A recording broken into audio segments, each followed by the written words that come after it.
नमस्कार, India news देख रहे हैं आप। मैं हूं आपके साथ आकांक्षा राजपूत। चलिए खबरें देखते हैं फटाफट अंदाज में। हरियाणा विधानसभा के कार्यकारी अध्यक्ष रणवीर गंगवा ने कहा कि सत्र कितने दिन चलेगा ये पीएसी तय करेगी। सेशन में सोशल डिस्टेंसिंग को ध्यान में रखते हुए सिटिंग अरेंजमेंट किया गया।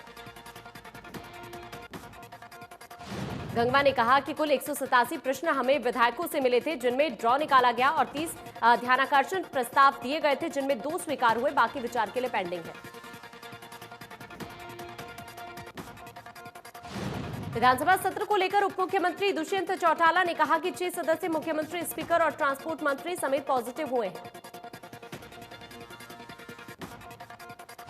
दुष्यंत ने कहा कि हरियाणा देश का पहला राज्य है जिसके रोजगार विभाग ने सीएसआर के जरिए इतनी बड़ी संख्या में युवाओं को रोजगार देने की योजना शुरू की है। दुष्यंत ने बताया कि हमारे पास 13 लाख लोगों का डाटा रोजगार विभाग के जरिए उपलब्ध है और जिन्होंने भी हरियाणा में क्लास सी और डी के लिए कोशिश की थी, उनको बेहतर ट्रेनिंग देकर नौकरी दिलाने का प्रयास होगा। डिप्टी सीएम ने कहा कि बिजनेस एडवाइजरी कमेटी में तय किया जाएगा कि आगे की कार्रवाई कैसी होगी। इस अवधि में हमारे सदन के एक सदस्य भी हमारे बीच नहीं रहे, उनको भी विधानसभा श्रद्धांजलि देगा। दुष्यंत चौटाला ने कहा कि अगर जनप्रतिनिधि जनता का मत खो दे तो उसे वापस बुलाने का अधिकार दिया जाना चाहिए। पंचायत राज संस्था में ये बदलाव हम करने जा रहे हैं। पूर्व मुख्यमंत्री भूपेंद्र हुड्डा ने कांग्रेस में जारी घमासान को लेकर कहा कि कांग्रेस के सीनियर नेताओं ने जो चिट्ठी लिखी है वो चिट्ठी आलाकमान या नेतृत्व के खिलाफ नहीं है, बल्कि वो चिट्ठी संगठन के लिए थी ताकि संगठन को मजबूत किया जाए। उन्होंने कहा कि हमने सीडब्ल्यूसी और हरियाणा सीएलपी दोनों में ही सोनिया गांधी को कार्यकारी अध्यक्ष के तौर पर बनाए रखने के प्रस्ताव का स्वागत किया है और हमें लगता है कि इससे पार्टी मजबूत होगी। इसी वजह से हमने इसका समर्थन किया। हुड्डा ने कहा कि विधानसभा में कांग्रेस तय रणनीति के साथ उतरेगी। कई ध्यानाकर्षण प्रस्ताव और प्रश्न कांग्रेस ने भेजे हैं और अब हालात को देखते हुए देखना होगा बीएससी क्या फैसला लेती है। हुड्डा ने सीएम मनोहर लाल और बाकी विधायकों के जल्द ठीक होने की कामना की। कहा कि सीएम और बाकी कोरोना पॉजिटिव आए साथियों के जल्द सही होने की कामना करता हूं। विधानसभा में एंट्री को लेकर बढ़ती जा रही सख्ती। बिना कोरोना रिपोर्ट विधायकों के सदन में घुसने पर रोक। डीजी हेल्थ ने सभी विधायकों की कोरोना रिपोर्ट जारी की, जिसमें बीजेपी के 6 विधायकों को छोड़ सभी की रिपोर्ट नेगेटिव आई है। कांग्रेस विधायक दल की बैठक के लिए विधानसभा परिसर पहुंचे कांग्रेस विधायकों को विधानसभा में एंट्री लेने के लिए करना पड़ा इंतजार। विधायकों को एंट्री के लिए कोरोना की नेगेटिव रिपोर्ट दिखानी पड़ी। विधानसभा के बाहर ही कर्मचारी मौजूद थे। वो विधायकों से कोरोना रिपोर्ट की हार्ड कॉपी मांग रहे थे। जब विधायक कृष्णलाल सैनी बिना रिपोर्ट के विधानसभा पहुंचे तो उन्हें रोक लिया गया। हालांकि बाद में उन्होंने व्हाट्सएप के जरिए सीएमओ से रिपोर्ट मंगाई और एंट्री मिली। विधानसभा में एंट्री मिलने के बाद नेता प्रतिपक्ष भूपेंद्र सिंह हुड्डा की अध्यक्षता में कांग्रेस विधायक दल की हुई बैठक। मानसून सत्र को लेकर कांग्रेस का रोड मैप तैयार। कोरोना संक्रमित हुए मुख्यमंत्री मनोहर लाल ट्वीट कर दी जानकारी। संपर्क में आए लोगों से टेस्ट कराने की अपील। कोरोना पॉजिटिव होने के बाद गुरुग्राम के मेदांता अस्पताल में भर्ती हुए मुख्यमंत्री मनोहर लाल रात 2:20 पर चंडीगढ़ से गुरुग्राम पहुंचे मुख्यमंत्री।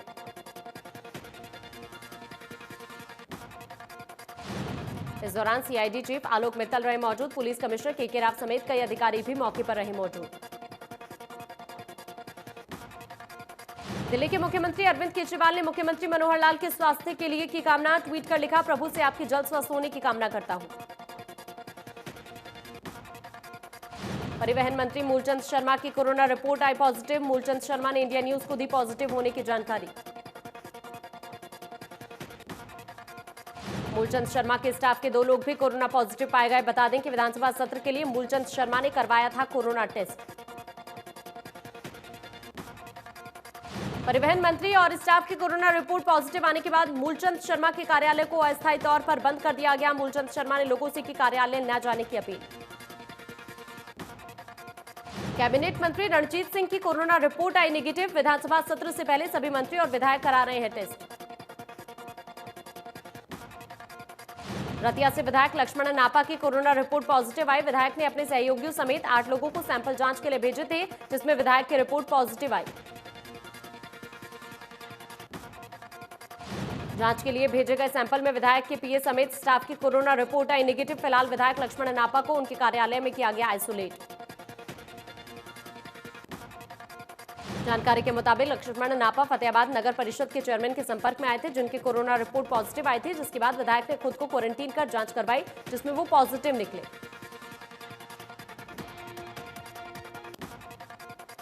रतिया के विधायक लक्ष्मण दास नापा के कोरोना पॉजिटिव होने के बाद अब बीजेपी जिला अध्यक्ष बलदेव सिंह रोहा की कोरोना रिपोर्ट भी पॉजिटिव आई। बीजेपी जिला अध्यक्ष को किया गया होम क्वारंटीन। बता दें कि बलदेव सिंह रोहा फतेहाबाद नगर परिषद चेयरमैन के संपर्क में आए थे।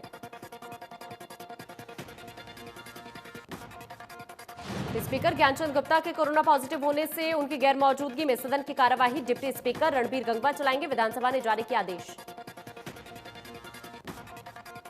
विधानसभा अध्यक्ष ज्ञानचंद गुप्ता की कोरोना रिपोर्ट पॉजिटिव आने पर नेता प्रतिपक्ष भूपेंद्र सिंह हुड्डा ने कहा कि उपाध्यक्ष चलाएंगे सदन। ज्ञानचंद गुप्ता के अनुभव की कमी खलेगी।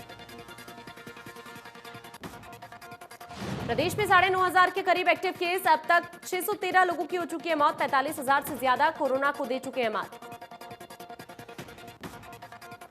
सिरसा में कोरोना का प्रकोप लगातार फैल रहा है। पिछले 24 घंटे में सिरसा में कोरोना के 46 केस सामने आए, जिससे प्रशासन में हड़कंप मच गया। 46 केस सामने आने के बाद सिरसा में कुल मरीजों का आंकड़ा 1,103 हो गया। इसमें 588 केस अभी भी एक्टिव हैं। अब तक कोरोना से 11 लोगों की मौत हो चुकी है। हिसार में सिरसा रोड पर ओवरलोड रोडवेज बस का वीडियो वायरल। वीडियो में देखा जा सकता है कि 52 सीटर बस में दोगुनी सवारी है, जो कोविड नियमावली का उल्लंघन है। भिवानी से विधायक घनश्याम सर्राफ ने बस स्टैंड परिसर में त्रिवेणा का पौधा लगाकर पौधारोपण किया। इस दौरान घनश्याम सर्राफ ने कहा कि भिवानी विधानसभा क्षेत्र में 5 लाख पौधे लगाने का लक्ष्य रखा गया है। इसके अलावा उन्होंने बताया कि परिवहन विभाग बस स्टैंड परिसर में 350 से 500 पौधे लगाएगा और हर्बल पार्क बनाने की भी योजना है। तो शाम में किसानों की फसल खराब होने की एवज में मुआवजे की मांग के लिए कांग्रेस नेता हरीश सिंह सांगवान के नेतृत्व में एसडीएम को मुख्यमंत्री के नाम ज्ञापन सौंपा, जिसमें फसलों के मुआवजे की मांग की गई। सिरसा में सर्व कर्मचारी संघ के बैनर तले आशा वर्कर्स ने रोष प्रदर्शन किया और प्रशासन को सरकार के नाम ज्ञापन सौंपा। ज्ञापन में प्रदर्शनकारियों ने सरकार से पक्के कर्मचारी का दर्जा, न्यूनतम वेतन और कोविड भत्ते की मांग की। कैथल में हरियाणा कर्मचारी महासंघ के प्रदेश अध्यक्ष वीरेंद्र सिंह धनखड़ ने प्रेस कॉन्फ्रेंस की, जिसमें उन्होंने सरकारी विभागों के निजीकरण के मुद्दे को लेकर सरकार के सामने अपनी बात रखी। वीरेंद्र धनखड़ ने कहा कि सरकार निजीकरण करना बंद करे। अगर सरकार ने उनकी मांग नहीं मानी तो हरियाणा कर्मचारी महासंघ बड़े स्तर पर आंदोलन करेगा। यमुनानगर में परिवार पहचान पत्र बनाने का काम शुरू हो चुका है, जिसमें 3 सितंबर तक परिवार पहचान पत्र बनाएंगे, जिसमें अध्यापकों की ड्यूटी लगाई गई है। यमुनानगर में आयोजित कार्यक्रम की नोडल ऑफिसर और अतिरिक्त उपायुक्त रणजीत कौर ने बताया कि पहले पायलट प्रोजेक्ट के तौर पर 100 पहचान पत्र बनाए गए थे, जो संबंधित लोगों को वितरित किए गए थे। अब सभी लोगों को परिवार पहचान पत्र बनाने का काम शुरू किया है। नोडल अधिकारी ने बताया कि परिवार पहचान पत्र बनाने के दौरान कोरोना संक्रमण को लेकर सावधानियां बरती जा रही है। ज्यादा भीड़ इकट्ठी न हो, इसके लिए 22 से ज्यादा लोगों के बुलाने पर रोक लगी है। करनाल में पुलिस ने गाड़ी के पुर्जे बदलने के लिए लूट करने वाले आरोपियों को गिरफ्तार किया। पुलिस के मुताबिक दोनों आरोपी आपस में दोस्त हैं। दोनों आरोपियों ने अपनी गाड़ी के पुर्जे बदलने के लिए चंडीगढ़ से निसिंग के लिए गाड़ी बुक की। तरावड़ी पहुंचने के बाद आरोपियों ने ड्राइवर की आंखों में मिर्ची पाउडर डाला और चाकू के दम पर मोबाइल फोन, चांदी का कड़ा और कार लेकर फरार हो गए, लेकिन पुलिस ने दोनों आरोपियों को करनाल लेक के पास से गिरफ्तार किया। फतेहाबाद में एक होटल में पुलिस ने रेड मारकर जुआ खेलने वाले 7 लोगों को गिरफ्तार किया, जिनके पास से 5,55,600 रुपए बरामद किए। बता दें, पुलिस ने गुप्त सूचना के आधार पर कार्रवाई की। पुलिस का कहना है कि होटल मालिक की तलाश की जा रही है, उस पर भी कड़ी कार्रवाई की जाएगी। शहजादपुर में एक दुकान में चोरों ने सेंध लगाई। चोरों ने दुकान की दीवार तोड़कर दुकान में रखा माल चोरी कर लिया। दुकानदार ने बातचीत में बताया कि लॉकडाउन के चलते दुकान नहीं खोली थी, जिसका फायदा उठाकर चोरों ने दुकान की पिछली दीवार तोड़कर दुकान में चोरी की। करनाल के सदर बाजार में एक घर के बाहर पिस्तौल से कई राउंड फायरिंग के आरोप में पुलिस ने एक बदमाश को गिरफ्तार कर लिया, जबकि दूसरा बदमाश अभी फरार है। जूता व्यापारी के घर से बदमाशों ने फिरौती मांगी थी, लेकिन फिरौती न देने के बाद घर पर हमला किया गया। बेटे पर चलाई थी गोलियां। कुख्यात गैंगस्टर नीरज पवाना गैंग के नाम 10 लाख की फिरौती मांगने से पानीपत का एक परिवार दहशत के माहौल में जी रहा है। धमकी का ऑडियो भी वायरल हो गया, जिसमें सरेआम बदमाश फिरौती न मिलने पर गोलियों से भूनने की धमकी दे रहा है। सोनीपत में शराब के नशे में एक दोस्त ने अपने दोस्त को मौत के घाट उतार दिया। एक गत्ता फैक्ट्री में दोनों दोस्तों ने पहले तो शराब पी और फिर एक दोस्त ने किसी बात को लेकर लाठी डंडों से पीट कर उसकी हत्या कर दी। पुलिस मौके पर पहुंची और शव को कब्जे में लेकर पोस्टमार्टम के लिए सामान्य अस्पताल में भिजवा दिया और आगे की कार्रवाई शुरू कर दी। नांगल चौधरी के निजामपुर में रेलवे स्टेशन पर बने फुट ओवरब्रिज में करंट लगने से एक बच्चे की दर्दनाक मौत हो गई। मामले की सूचना पाकर भी करीब 5 घंटे बाद जीआरपी पुलिस पहुंची और शव को उतारकर पोस्टमार्टम के लिए भेजा। पलवल जिले के होडल में गढ़ी मोड़ पर लगे एक्सिस बैंक के एटीएम को चोरों ने निशाना बनाया। चोरों ने पहले तो शटर को उखाड़ा, जिसके बाद आसपास के लोग मौके पर पहुंच गए और चोर मौके से फरार हो गए। सूचना मिलने के बाद पुलिस मौके पर पहुंची और मौके का जायजा लिया, जिसके बाद बैंक मैनेजर ने अज्ञात लोगों के खिलाफ शिकायत दर्ज करवाई। अंबाला कैंट ओवरब्रिज के नीचे वोल्वो बस में लूटपाट के मामले में क्राइम इन्वेस्टिगेशन एजेंसी 1 ने आरोपी महेश को गिरफ्तार कर लिया। पुलिस ने बताया कि आरोपी आपराधिक प्रकृति का है, जिस पर हत्या का मामला दर्ज है।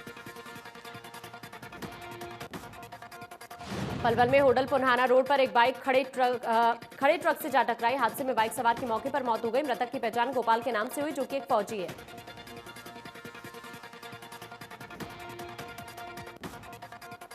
हादसे के बाद ट्रक चालक मौके से फरार हो गया। फिलहाल पुलिस ने आरोपी के खिलाफ मामला दर्ज कर जांच शुरू कर दी है।